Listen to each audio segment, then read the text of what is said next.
everybody. In New South Wales in the last 24 hours, we had 16 new cases of coronavirus. The one positive take from all those cases is that there was one in hotel quarantine and the balance were from existing known clusters or existing known contacts. So the fact that there isn't a new stream of outbreak is reassuring at one level, but I still want to state that the state is on high alert. Please, whether or not you live in a community which has had cases or not, we want everybody to think seriously about what they're doing over the weekend to make sure you avoid crowds, make sure you avoid putting yourself in a situation which will compromise your health or those of others. Think about the number of people you're having into your home. We know from the health advice, we know from what's happened elsewhere, the highest risk activities are those inside your own home or those inside a confined space such as a hospitality venue, and that's why the restrictions from Friday address those issues. The businesses involved have had a whole week to get themselves ready, so there is absolutely no excuse. My conversations with the Police Commissioner and with the regulators is please make sure you throw the book at anybody not doing the right thing. Everybody has had ample notice, and that includes patrons as well as the businesses themselves. We've been very considerate in giving people time to adjust, and there is no excuses from Friday. Everybody knows very clearly what the government's message is, what the advice is, what the health advice is, and we expect everybody to comply.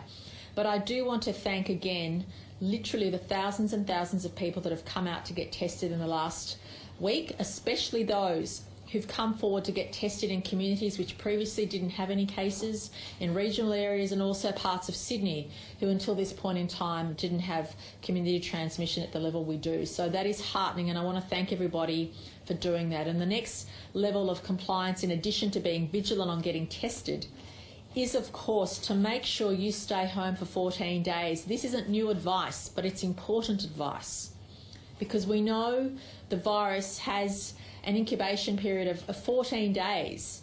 So even if you've tested negative initially, but you've been exposed, you've been in a venue where someone with the virus has been, if you've been directly exposed and the health advice is for you to stay home for 14 days, please stay home for 14 days. That's why our hotel quarantine system has worked so well, because you test people early on, they may not have the virus, you test them on day 10 and they do have the virus. And it's so important for that 14 days at home. If you've been asked to do that, please make sure you fulfil that, because otherwise you'll be compromising the health of your family, of your friends, of your loved ones, and more broadly, the wider community. And in particular, to people who are more inclined to socialise than others, please know that even though you may not feel the virus can impact you, although it can, you could be taking it home or giving it to a loved one and then unintentionally causing grief on so many levels. So our message to the community is, firstly, thank you for getting tested. Make sure you keep the testing rates high. The mildest of symptoms, you should get tested. Secondly, if you've been asked to stay home for 14 days, make sure you do. Make sure you consider what you're doing over the weekend. Avoid crowds. Make sure you're COVID safe at all times, and make sure you're taking that extra level of caution. Can I say, in the most strongest way that I can, that the next few weeks are the most critical in New South Wales since the lockdown earlier in March and April. This is the most critical time for our state. If we manage to get on top of the community transmission at this stage, we have a much better chance of continuing to move forward in a positive way. But the next few weeks are critical. We are not out of the woods by any stretch, quite the opposite. I hope I'm not taking words out of Dr. Chant's mouth, but both she and I remain concerned about the next few weeks. We will remain on high alert, and we have some level of anxiety as to the extent of community transmission, and that's why it's important for all of us to play our part, whether we're a business, whether we're a patron, whether we're a member of a family. That pretty much includes everybody in the state. So all of us are on high alert, all of us have to be aware of our own actions. But I want to thank everybody, because in other parts of the world, indeed in other parts of Australia, community transmission isn't followed up as much as it has been here in New South Wales in terms of the contact tracing and the experts that have been on the case, and I want to thank each and every one of them. But there is a limit to their ability. It also is up to each of us to make sure we're doing the right thing. We know what the high-risk activity is. We know what the health advice is, and it's up to all of us to accept it. And even since announcing the extra restrictions on venues which come into effect from Friday, I'm still not seeing the level of compliance that I want to see from patrons and also from the businesses themselves. But that will change on Friday, because any business that doesn't do the right thing will have the book thrown at them, and if we don't find them ourselves, we expect members of the community to let us know, and or staff members for that matter. I know that there are many staff who are concerned about what happens in their workplace. Let us know, and we will come down hard on those people not doing the right thing, because there is so much at stake and so much on the line for the next few weeks. But again, my deepest gratitude to everybody involved in containing the spread until this point. But our job is far from done. We remain on high alert, and I just ask everybody to play their part over the next few weeks. So there were 16 new cases of COVID were diagnosed in the 24 hours to 8 p.m. last night, bringing the total number of cases in New South Wales to 3,425. There were 18,465 tests carried out in the 24-hour reporting period.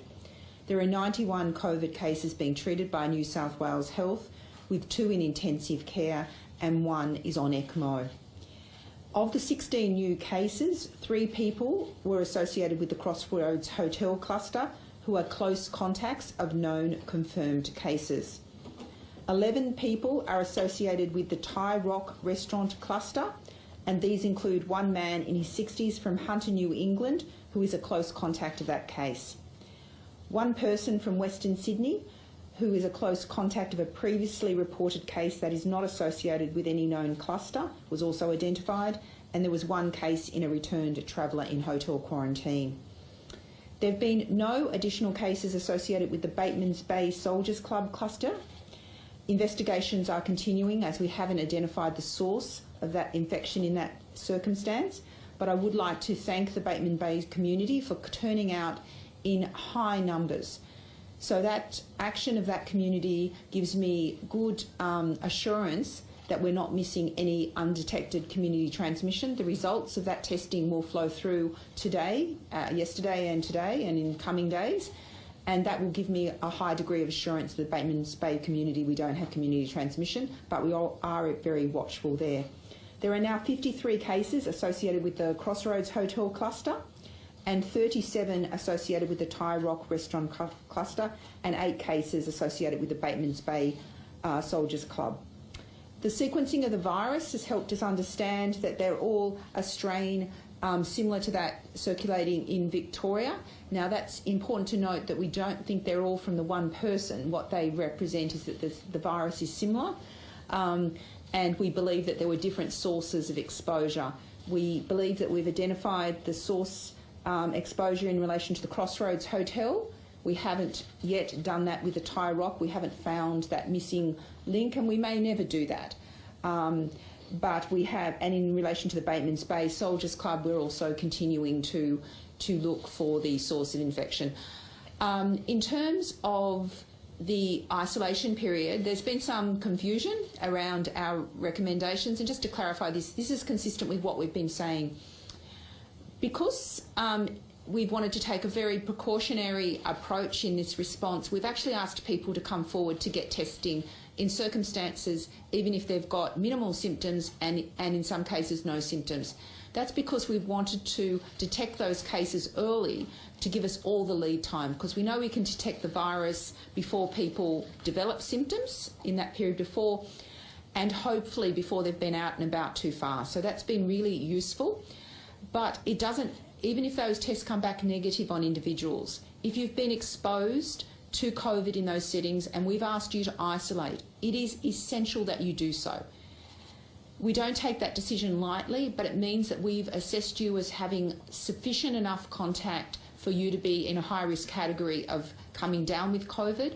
And at this important time, we want to stop those chains of transmission in the community. So this is consistent. Close contacts have always been required to be in isolation for 14 days from their last exposure and contact with that person, or being present in that venue where we know transmission has occurred.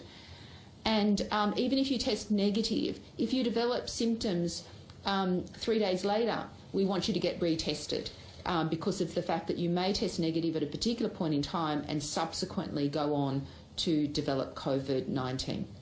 Thank you. Premier, given what Dr. Chant has just said in regard to isolation, but also what you said about businesses, there have been numerous reports to Crime Stoppers and the police have confirmed they're investigating that the owners of the Thai Rock restaurant ignored isolation orders themselves. Give a message to those. Oh, look, I can't comment on that. I'm not aware of those specific details if that's the case. But my message to all businesses is you have had, with all due respect, ample time to get your house in order. We have a policy in New South Wales where we want to, of course, manage the virus, but we also want to keep jobs going. And that balance can only be met if everybody does the right thing, including individuals and including businesses. And my expectation is that if you don't do the right thing from Friday, you'll be found out, you'll be fined. And worse than that, if you breach again, you will be shut down. And we do that for public safety. We do that in order to keep our economy going, but also, of course, to maintain and control the community spread. And again, as I said, against my better judgment, we gave businesses a whole week to gear up for this, and it's not very, very onerous. All of us have had to make adjustments in our life. This allows them to continue hiring staff, to continue operating, which is what we want. But at the same time, we need everybody to respect what the health advice is, to keep to the COVID-safe plans, and we know in theory what works. We know what the high-risk activity is. We know how people are transferring the virus from themselves to others. But the missing link is all of our behaviour. The missing link is to make sure that all of us do according to that health advice and take that notice because, again, we know what works, we know what we need to do, we know what businesses need to do. And then there's a component that's up to us. It's up to individuals to make sure they do the right thing within those plans. And my expectation is that everybody must, because not just because the next few weeks are critical, but we have to live with this pandemic. And the best way we can live with this pandemic is for people not to cut corners, not to turn a blind eye, not to pretend they're immune, but really to expect that the next customer that walks into their premises could have the virus. And if you've got good COVID-safe plans, the chance of that transmitting is extremely low compared to if you're not doing the right thing. You're likely to have the virus spread to every single person in that venue if you don't have a COVID-safe plan. Now, that's fact. And we certainly don't want to see that happen because we don't want to have to impose further restrictions. We don't want to have to impose further measures which could jeopardise not just our ability to contain the virus, but our ability to keep people in jobs and to keep communities functioning and to keep all of us having a reasonable life during the pandemic. In this case, this isn't the general business, this is the source of one of the clusters now with the owners, multiple reports have ignored isolation orders. What do you say? Well, look, I haven't seen those reports myself, so I can't comment on that. I'm just relying on the question you've asked me, so I'm not going to comment. Right, so the police know, and they will throw the book at any organisation, any business that isn't doing the right thing, and that's a statement of fact. Because we can't afford lack of compliance. We did try, until this point in time, we did try a self-regulatory approach where we had all of our COVID-safe plans. We asked businesses to download them and to adhere to them. A lack of compliance has now made us go down the compulsory path, and we don't apologise for that. And every business is on notice, every patron is on notice, because we need to make sure the next few weeks in particular continue to allow us to have control of the spread, to make sure those expert contact tracers are able to interview every single person, which we're able to do. But there's always the case that once you get beyond a critical number of cases, your ability to be that detailed is diminished. And we don't want to be in that position because the amount of information we've been able to gather has given us an abundance of caution. We've been able to put up in real time all the businesses or establishments that need to be on alert because somebody with the virus or a direct contact has been amongst them, and that's working well and the community is responding well. But therefore there are no excuses from Friday. Everybody's had ample time to get used to what is required to be COVID safe. And the police and also our regulators, in addition to the police, we have a number of regulators through the Liquor and Gaming Authority, through Service New South Wales, and coordinated government efforts to make sure that no stone is unturned in making sure businesses comply. Okay, so what do you say to businesses? Outside of Sydney.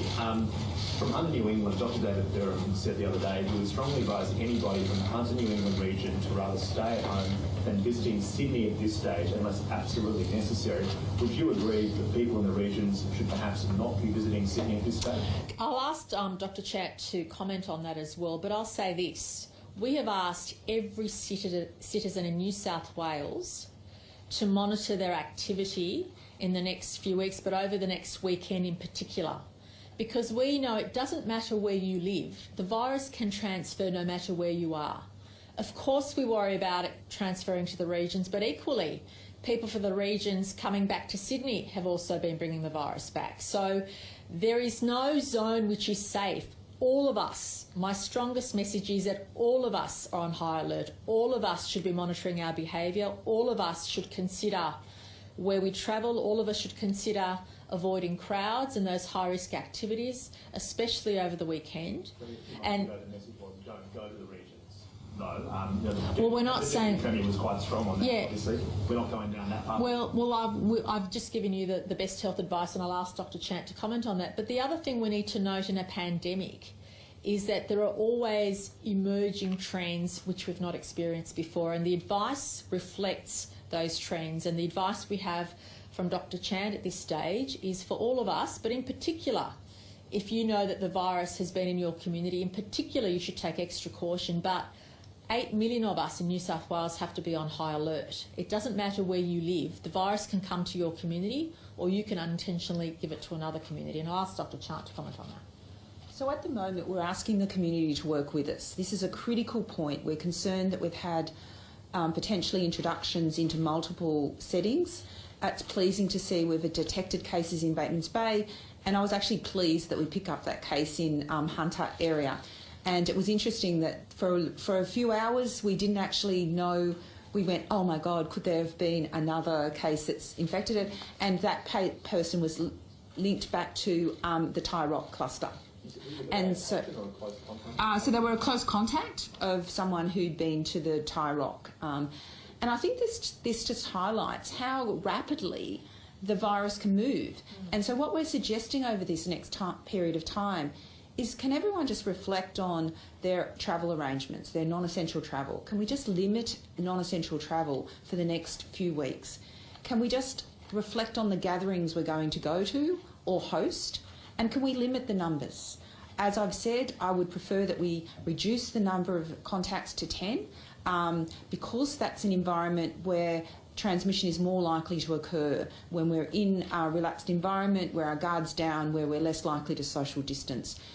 So this is a critical time because we obviously have had these transmission clusters in southwestern Sydney and western Sydney.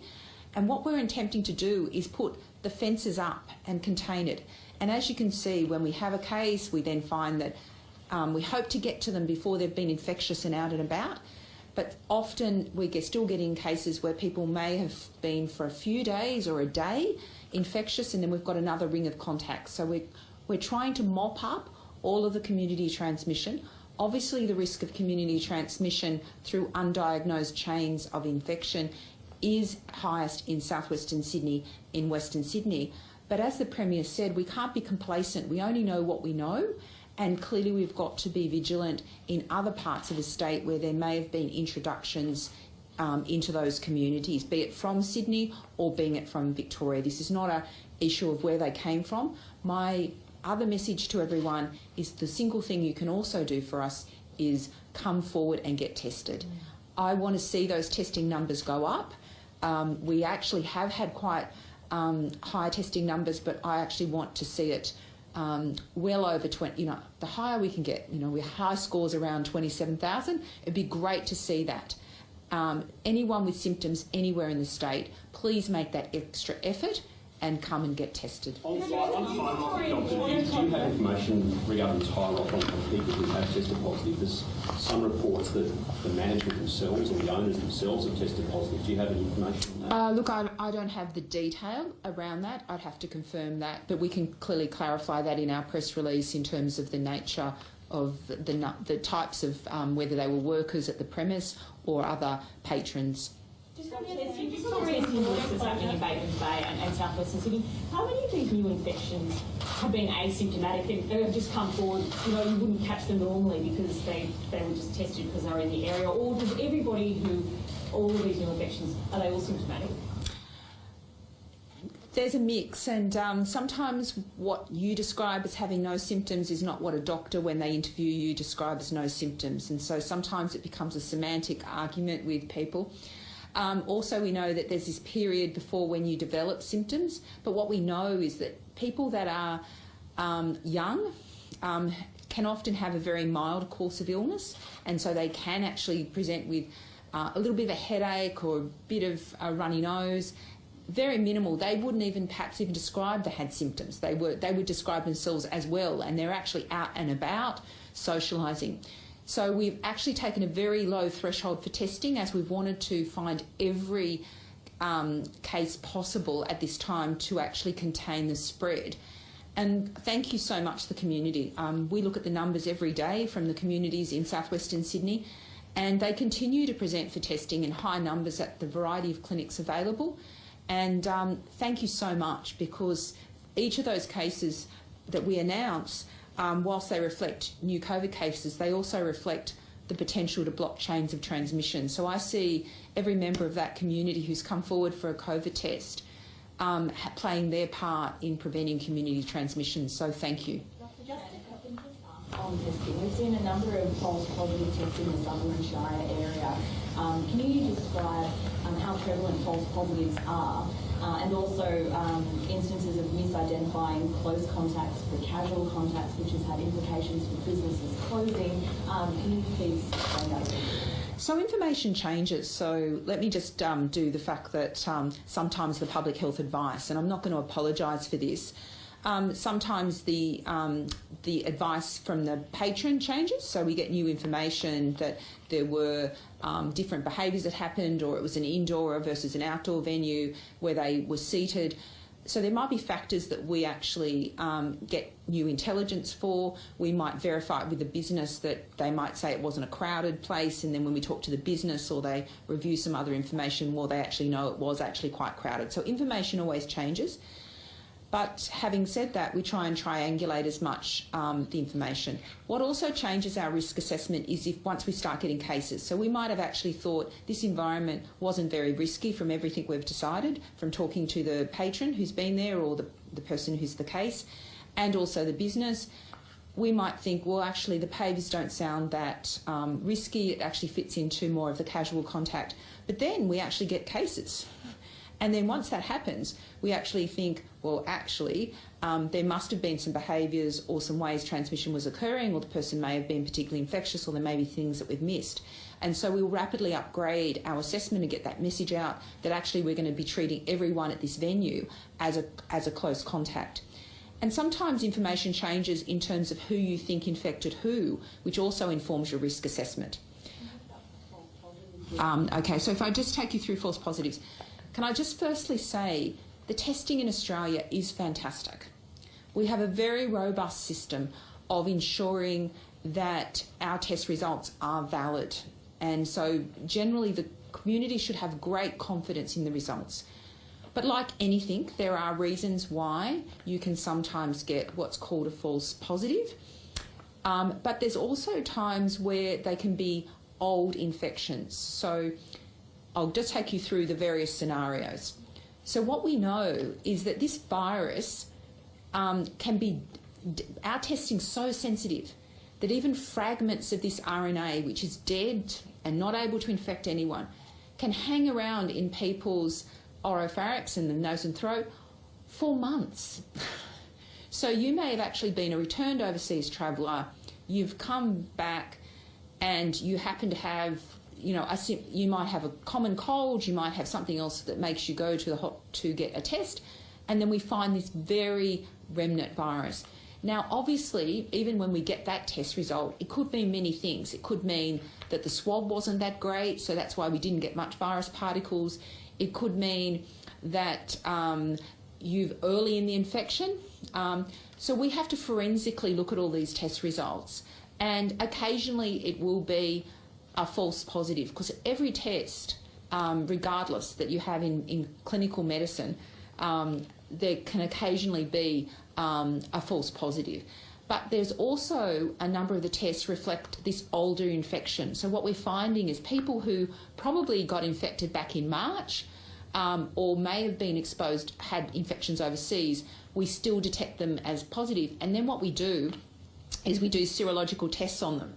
And so this actually confirms that it isn't a fresh infection, it's actually an old infection. So that's a category where we say previous infection, which is different again from false positives.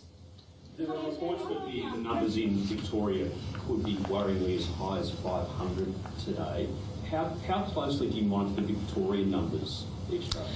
We have a daily meeting of the Australian Health Protection Principal Committee that meets at between 12 and 12:30 every day, 7 days a week.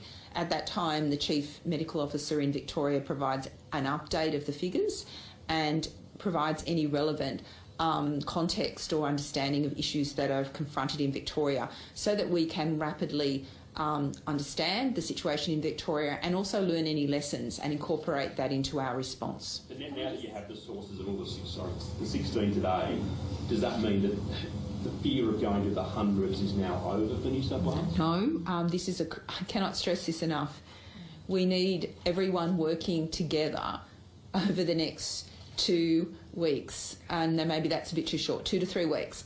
But if we can just stop people moving around, stop gatherings, modify those behaviours, it means that even if we're missing an infection, and when I mean missing, this is not a failure on our behalf, it's just that this disease is pretty slippery when it comes to detecting all cases. Even if we don't detect or determine a person to have it, if they haven't been to a social gathering, if they haven't had lots of friends over, the opportunity for them to have spread it to too many people is not there. So in essence, that chain of transmission effectively gets blocked. If that person's adopted good social distancing, hand hygiene, and even if they haven't come forward to a test, which is what we recommend, and even if they've self-isolated if they've had symptoms, then that chain of transmission's actually blocked. So that's why the components of this are so essential, that the community work with us over this time to really reflect on their behaviours. And it's also a time for business to think about their part. And we will do our best in terms of providing testing and doing that contact tracing. And can I thank the people who have, at the other end of those interviews, the people that have actually given forth detailed information about where they've been, that have really assisted us in finding these linkages, because it changes very much our response. As I said, for a period of time, we were concerned that the case in Hunter, New England, could have been another cluster that we didn't know, a tip of the iceberg. But the fact that we were then able to link it back to someone who'd attended the Thai Rock and that link was established means that we're dealing with a different issue. Obviously, that person was also infectious for a period, and then we're trying to mop up any potential contacts that person had, and also will lead us to go back to the source of that and check that there's no other contacts that they had that perhaps had not been recalled. Can I just clarify, current advice, if you've had a negative test result and you have not been to an area with a cluster, are you still advised to isolate? I would suggest that everyone goes to our website. There is only certain settings where we have said isolate. So that is if you went to that Thai Rock restaurant on the days when we know someone was infectious, and that's because we've had multiple cases generated. So we know they're very high risk events. That the patrons of that restaurant were at high risk of acquiring it. So for abundant caution, we've said you isolate yourself, get tested, but then isolate yourself for 14 days. So there's a list on our website which goes through those venues where we've had chains of transmission where we're actually saying isolate. The rest of them, we're often saying minimise your contacts, just go about your business. If you get symptoms, come forward for testing. So that's the broader list where people may have gone. So there is a distinction. Those settings where we have seen transmission, or where we actually think the behaviours or the risks were very high even from the outset because of our knowledge of the infectiousness of the person, we then urge that self-isolation for 14 days. But it is a limited list. It's not everyone who's got symptoms in southwestern Sydney. Do you think that masks should be mandatory, Dr. Chant, on public transport? I think our advice has been very consistent, that we do encourage the use of masks where social distancing isn't available. They're an incredible adjunct. As I said, the other messages we've continued to reiterate is the importance of not going out and about when you've got symptoms. We want you to self-isolate and get a test. We also really want to reinforce those messages about social distancing and hand hygiene, and we see masks as the fourth prong of a strategy, which is really around where you can't socially distance. Masks do prevent transmission and are important complementary activity.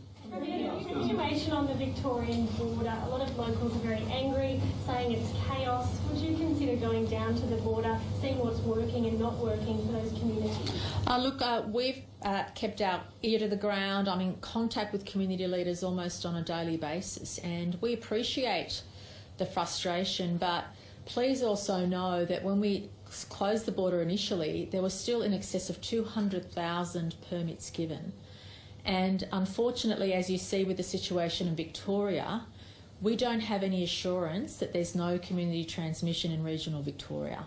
Now that puts all of New South Wales at risk. We are, in fact, the reason why we're going to all these efforts is to allow our border communities to continue functioning as a community. But that in itself comes with risk, because as I've said, we can control, well, we try to control what happens on our side of the border, but we have no knowledge, no exposure to the level of community transmission in Victoria, and that's why I appreciate the anger and frustration, but it would be far worse if there were multiple cases of the disease that then went in an uncontrolled area in regional New South Wales, and that's why we have to take this level of caution. And can I acknowledge that Premier Andrews and I have spoken at length about this issue, and he understands our position and supports it. And in fact, I appreciate that for border communities it's very difficult, but the amount of resources, policing, health experts, Service New South Wales, the permits, there's been so much resourcing given to support our border communities. It would have been far easier for us to do what Queensland did to us. We could have very easily said, that's the hard border, that's it. But we didn't, because we respect and appreciate that those communities on the New South Wales-Victoria border have lived as one for a century. We understand that, and that's why we're going to so much effort to support them, and I appreciate there's always a fine line, it's never perfection, but the new system's only just come in, and the Health Minister and I have also discussed, of course, based on health advice. If we need to tweak anything, we will, but in the first instance, you have very good exemptions for work, for education, for health, for essential work. I mean, there's a lot of categories where people are freely still with the permits moving back and forth, and we support that. But even that comes with risk, and we have to be open to that, because we don't know what's happening in those regional communities, and we can't stop Wodongans from going to other parts of Victoria. So therefore, we'd encourage them not to, but we can't stop them. And so please know why we've done this. It's to keep the community safe, and it's to make sure that we do the right thing by the border communities, but also to keep the rest of New South Wales safe, because we know, and I don't want to put pressure on these individuals, but one infected person can have a huge ripple effect, as we've seen, and we don't want that to happen again. Citrus Australia has... Full photos of actress James Seymour in 2 weeks of hotel quarantine at the moment before she goes out and starts some production. We saw Nicole Kidman come in the other day and doesn't have to go into any quarantine. How come some people get favoured treatment? No, I understand that's not the case. The advice I had was the people who granted those ability, apparently there is strict quarantine. It's just a question of where you have that quarantine, and the whole film crew is all in one hotel. So it's essentially, the only issue there was the location of the quarantine. But please know that everybody, it doesn't matter who they are. Can I be very clear on this? There is no exemption for anybody from quarantine, and that's why New South Wales has been so successful. New South Wales has been successful because we've taken a very hard line in relation to quarantine, and that will continue. Everybody has to undertake quarantine. There's no way of getting out of it. I'm sorry, it doesn't matter who you are. but there was just an issue with location as opposed to the quarantine itself. So the quarantine is definitely enforced, and I think there was, I'm not across the details, but all the health people have been all over it with a fine-tooth comb and made sure that that's in place. Just back to the border, Citrus Australia is saying thousands of foreign workers... Who's, I'm sorry? Citrus Australia, right. Citrus Industry saying right. thousands of foreign workers can't get into New South Wales because there's a ban on visa holders getting permits. They're asking you to reconsider that decision. Look, this has been a long-standing issue. We've said for seasonal workers, if you're coming into New South Wales, it doesn't matter where you're from, you have to go through 14 days of isolation. I mean, that's been our standard practice, and that won't change, and nor should it change, frankly. Anything which is high risk needs to be curtailed. Everybody has to comply.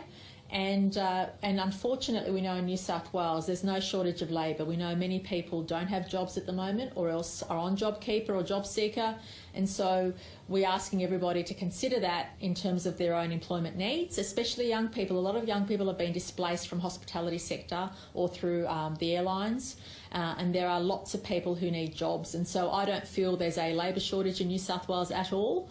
But if people are keen to come in and want to do that seasonal work, they've got to be subjected to the 14-day quarantine isolation period. Have you received that letter from Anastasia Palaszczuk? Have you changed your mind about... I have received the letter. I got it. No, I got the letter at 7 p.m. Day before yesterday, and I wrote back to her yesterday suggesting that we either maintain the status quo or I'm happy to move the border north into Queensland, but I'm certainly not going to subject New South Wales residents to further ranks. The Queensland border is a decision for the Queensland government, so it's really for them to manage that.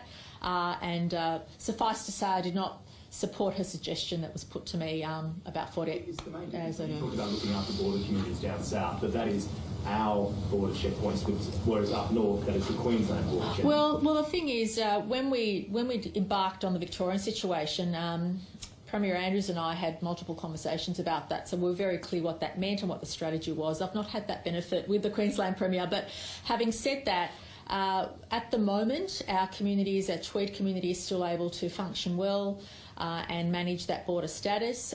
If the Queensland government is having issues with their checkpoint, it's up to them if they want to move it further north. That's a matter for them. But given the rate of lack of community transmission in northern New South Wales, we see absolutely no reason whatsoever why that should move south. If anything, it can move. If the Queensland government wants to move that north, that's a matter for them. But certainly we have no intention of changing the existing checkpoint. The Australian Sports Foundation report says today that up to a quarter of community sports clubs face collapse without some sort of financial support. They said a black hole, some $1.2 billion. Is it worth considering doing more to support community sport? Well, look, I've not seen that report, but obviously we've done everything we can to support community sport. We have a number of government initiatives outside of COVID which support community sport. Our active kids vouchers have been really helpful in allowing a lot of community organisations to function. But we need to accept that a lot of organisations, especially volunteer organisations, are under a lot of pressure, and I want to thank everybody involved in those organisations who on the main have been really great at taking our advice, especially with the revised health advice around community sport on the weekends in relation to spectators. We thank everybody for respecting that. And I think that the participants, the children themselves, would understand why they can't have a cast of thousands coming to watch them. That's the times that we live in. I want to thank all those community groups who've done that, especially those that are volunteer-based. Look, the governments, whether it's state or federal, are always looking at ways in which we can support our communities, but we also ask our communities to appreciate the unique circumstances in which we are all living, and our priority has to be to protect the health and safety of our residents, but also obviously to keep jobs going, and that's where our resources have to go. Governments unfortunately do not have infinite resources. We are also stretched ourselves, and that's why for us we need to prioritise where we put that support, and our priorities have been health and obviously job creation. I think that's for you. You said that 1 to 2% of the population get exposed to COVID. Can you just clarify exactly what that means? So when we, and look, this is yet to be validated, and I gave it, I think, as an indicative level when we were comparing it with, say, the situation in America or other countries. So when we look at any system, and Australia has a fantastic healthcare system with great access, but because COVID is a mild disease, not everyone will present for care or get diagnosed. And so what we look at is antibody markers. So when you have an infection, your body mounts an immune response and you have some antibodies. Now, what we know about COVID is not all people mount an antibody response, so that's a caveat, but we do look at these things called Serous Surveys, and that tells us how many people in the population have been exposed. And we do things like samples of stored serum on pregnant women or opportunistic samples that have been left over in pathology collections, and we build up a pattern or a picture of how many people were infected. Now, that study is being undertaken at the moment and will be reported in due course, but it's an important component of our surveillance plan to actually understand how many people at particular points as we go forward have been exposed, and we also look at whether there's any differential in different age groups. So does that mean 500,000 Australians could have been infected with COVID? That I am not going to. I've given those as indicative numbers, about 1%, but that. 1 to 2%. Is that a reasonable? Well, I'm saying that we would expect it to be. If you were asking me to estimate, I'd say that I'd think probably less than 1%. Now, it's very important to understand that states will have very different data and age groups will have different data, but it would be very low. I think the point to take from that is that we are not in a situation where, for instance, in New York, the Serous Surveys showed that right in the centre, the population, about 20% of the population has got evidence of antibodies. Last week you said 1 to 2%. So now you're saying... I'm saying it might be different in different age groups. So, for instance, I'm just giving that as an indicative sort of example, but it certainly would be more towards the less than 1%. But it's premature. We haven't validated and finalised that work, and like all things, it's important that we get the robust science. I think I was giving as an illustrative example that where our infection rates will be much, much lower than the infection levels that will be in some of the other overseas countries. Just with the recent cases in shopping centres, are there any concerns about transmissions through hand dryers that Look, I'll get some expert advice on that. That hasn't been raised as a key issue. Obviously, we suggest that hand washing has to be done thoroughly, and we support drying. But let me take some advice about that. I understand the principles of the concern, which is the aerosolisation of the particles, but hopefully they've been fully removed through the hand washing process. And this patient that's on ECMO, do we know any details about their ages? I would have to ascertain that, but we'll put that out in the press release. Negative test result, Dr. Chant, and you develop a new symptom. Should you get tested again or go into isolation as a precaution, or assume it's the same condition? Look, we have this discussion with GPs, and I think the reality is if it's just an evolution of the same illness and you've had a test, and then that's probably reasonable. But certainly if you have a period where you're well and you get another symptom, and that's probably one of the key messages we've said to you is throughout this COVID pandemic, you may have to have several tests. So every time you get a new illness that meets the COVID definitions or COVID symptoms, we would like you to have a test and self-isolate it and get that result. And that's why we're so keen to try and, promote the SMS text registration, because we want to make that process seamless, because one of our greatest protections is that we have an early warning system. If these cases at the beginning of the crossroads hadn't got tested at the beginning, you can see how it may have delayed us putting this together for a week, and in that time we would have had many other chains of transmission. We've got a whiteboard at work, and I know the issues of whiteboards, but it looks like a spider web, and I think that's the issue. What we're trying to do is stop those chains of transmission and simplify the spider web, and the best we can do that is by detecting that outbreak at the earliest possible time.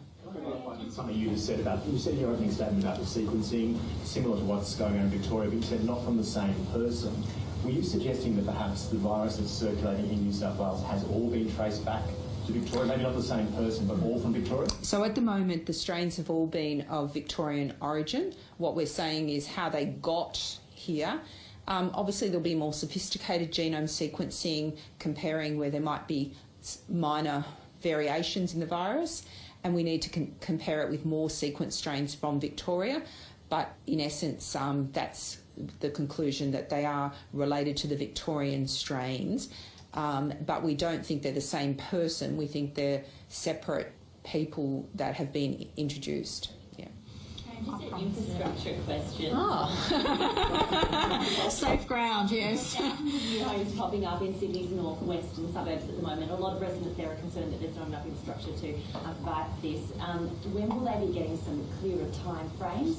And is it something that you are continuing? Well, I don't know where to start on that list, but the Northwest Rail Line was built to deal with growth in the northwest sector, and the infrastructure going on in northwest Sydney, in particular roads and transport, has been unprecedented. So the residents of the northwest should have nothing to worry about, whether it's schools, hospitals, roads and rail. There's been record investment and that will continue. And to be honest, that's been one of the positives during the very difficult time we've had in 2020 in New South Wales.